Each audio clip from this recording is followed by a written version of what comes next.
सभी का स्वागत करती हूँ अपनी एक और नए ब्लॉग में। आज हो चुका है शनिवार 18 नवंबर। तो बस अब हम स्टार्ट करेंगे हमारा ब्लॉग। आज हम ब्लॉग स्टार्ट करेंगे खाना बनाने से। अभी सुबह का टाइम हो रहा है, 9:30 बज चुकी है। मैं नहा धो के आ चुकी हूँ। आज तो सिर भी धोया था, गीला गीला है। अभी बांध लिए बाल क्योंकि हमें खाना बनाना है, इसलिए चलिए आज बनेगा पत्ता गोभी का बेसन और रोटी। फटाफट से बना लेते हैं और ब्लॉग को आगे बढ़ाते हैं। तो दोस्तों हमने यहाँ गैस पर कढ़ाई चढ़ा दी है। कढ़ाई में डालेंगे हम फटाफट से तेल और तेल को हम गरम कर लेंगे। गरम करने के बाद मैं इसमें डालूँगी जीरा, सौंफ और राई के कुछ दाने। आपको पता ही है मैं जीरा और सौंफ इकट्ठा करके रखती हूँ क्योंकि मुझे हर सब्जी दाल सब में ही अच्छा लगता है, इस वजह से। उसके बाद ढेर सारे प्याज, क्योंकि हम बना रहे पत्ता गोभी का बेसन तो प्याज तो थोड़े से तेज़ होना ही चाहिए। जब भी हम भरका बेसन बनाते हैं ना, यानी कि सूखा वाला बेसन, एक गीला बेसन बनता है हमारे इधर और एक सूखा। तो जब भी हम सूखा बेसन बनाते हैं तब हम प्याज थोड़े से ज़्यादा ही रखते हैं और तेल भी थोड़ा सा ज़्यादा ही लगेगा, तब ना नरम नरम बेसन बनेगा और बहुत ही टेस्टी बनेगा। ये पत्ता गोभी की सब्ज़ी शाम की है आप लोग मत कहिएगा कि भाई सब्ज़ी पहले से बना के रखी। ये सब्ज़ी शाम की है। मैंने सब्ज़ी सारी इसमें डाल दी। उसके बाद इसे अच्छी तरीके से मिक्स करेंगे। हम सब्ज़ी को ज़्यादा देर नहीं पकाएंगे, क्योंकि सब्ज़ी पकी हुई है, इसलिए।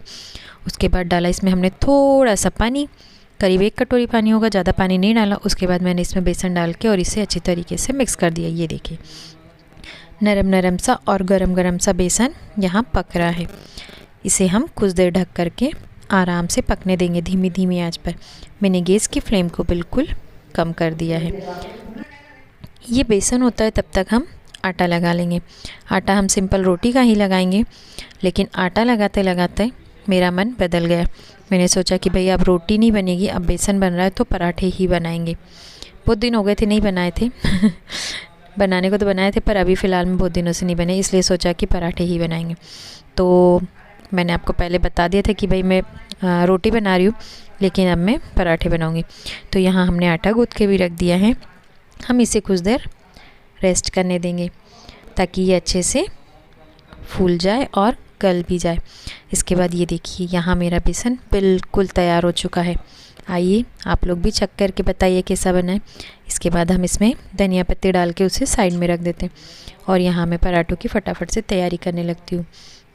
पराठे तो बस वही है, सिंपल से बनाना है और सेकना है, ज़्यादा तो कुछ नहीं है। तो दोस्तों एक बात और, 2 दिन से मेरा ब्लॉग नहीं गया, उसके लिए बहुत बहुत माफ़ी, क्योंकि थोड़ा सा बिज़ी हो गई थी मैं।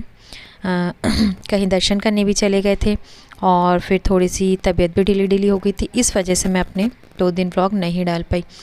और एक दिन तो वैसे भी हम लोग रात में आए वापस, इसलिए मैं नहीं एडिटिंग कर पाई थी। और दूसरे दिन मतलब हिम्मत ही नहीं हुई कि करूँ, इसलिए मेरे ब्लॉग लेट हो चुके थे। तो यहाँ हमारा बेसन और पराठे तो बहुत पहले ही रेडी हो गए थे, सबने खा भी लिए, बस मैं खाने जा रही थी इसलिए तब आपको बताया।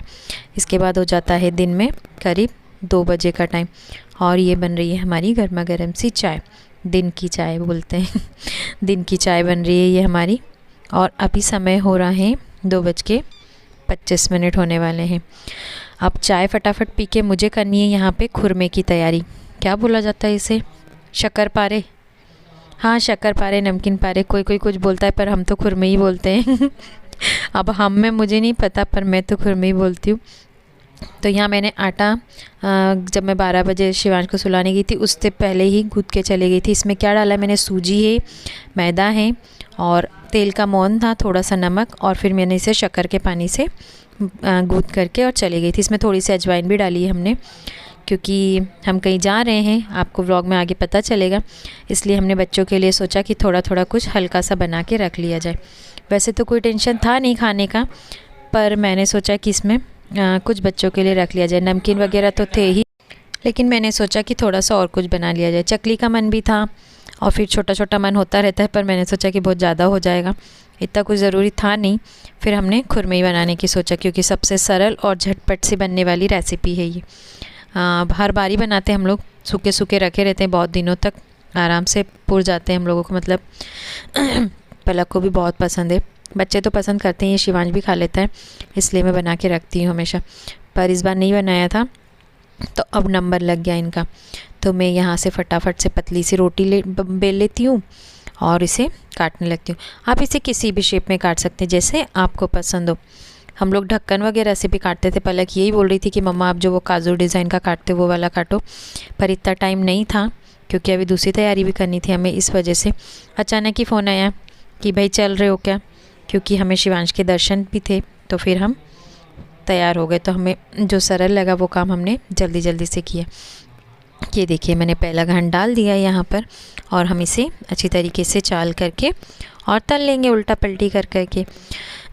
इसे हमें हल्का सा सुनहरी ही तलना है। कोई हल्का सफ़ेद ही रखता है, ज़्यादा सुनहरी नहीं करता है, पर मैं थोड़े सुनहरी ही तलती हूँ इसलिए। ये देखिए हमें इसे यहाँ पे फटाफट से उल्टा पलटी करके तल लेना है।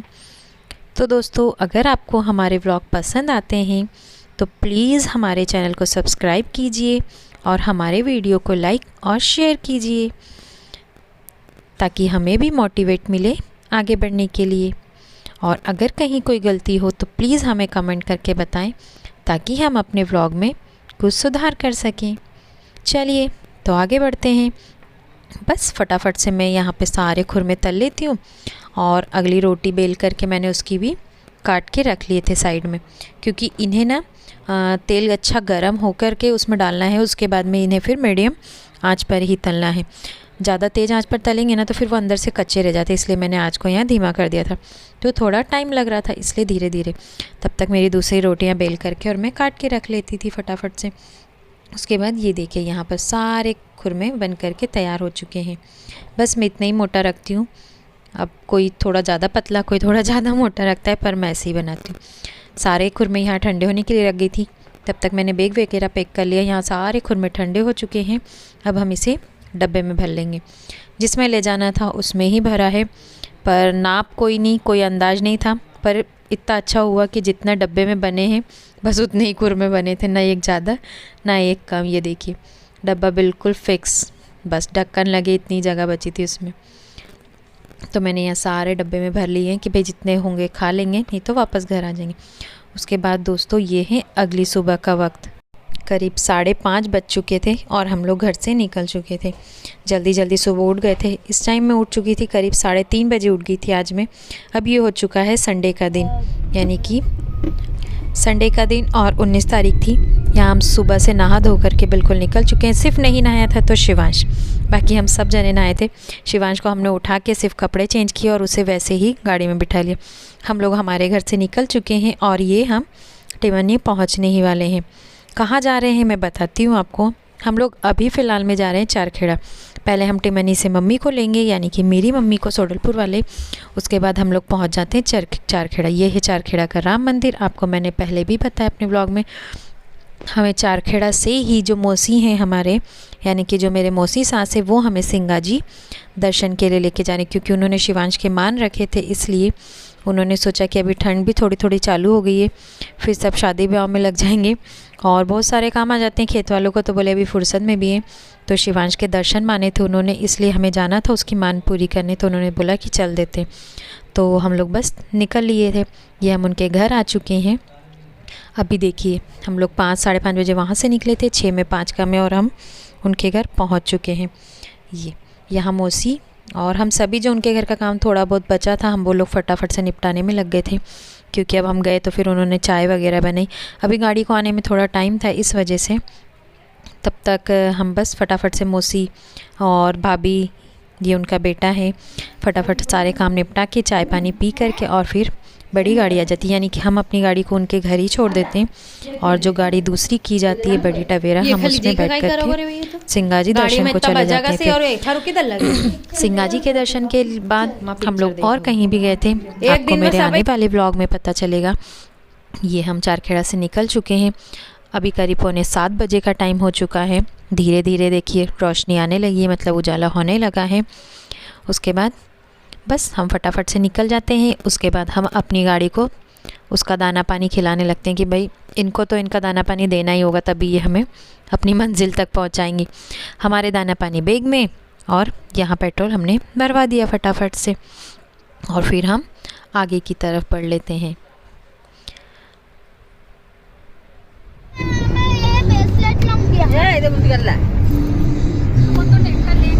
सब डिटेल में कहेंगा नहीं, तुम क्यों टेंशन ले रहा?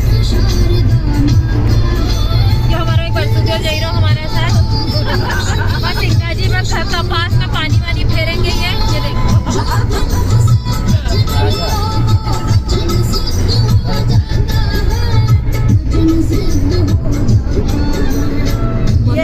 तो हैरान परेशान आत्मा विचारों की यो काई तमाशा हुई रोटी भगवान ही मालिक है। इसके बाद हम आ जाते हैं हरदा डबल फाटक पे, क्योंकि सिंगा जी जाने के लिए हरदा से होते हुए जाएंगे हम, तो डबल फाटक तो पार करनी ही होगी। फटाफट से डबल फाटक पार करते हैं, दचके को सहन करते हुए हम आगे की तरफ बढ़ते चले जाते हैं। मैंने ज़्यादा वीडियो रोड साइड का नहीं बनाया है। यहाँ आ जाती है अब हमारी नाश्ते की बारी, जिसमें था समोसे, पोहे और जलेबी गर्मा गर्म से सभी जने हम नाश्ता करने लगते हैं। ये शायद मूंदी, क्या मूंदी नाम था, हाँ मूंदी बिड़ मूंदी टाइप ही कुछ बोलते हैं, वो था। उसके बाद मैं बता रही थी आपको कि मैंने ज़्यादा रोड के वीडियो नहीं बनाए, क्योंकि पहले आपने मेरे वीडियो में देखे हैं, इसलिए फिर आप लोग भी बोर हो जाते। तो हम अब सिंगा जी पहुँचने वाले हैं। ये देखिए यहाँ नर्मदा मैया हमें दर्शन देने लगी है।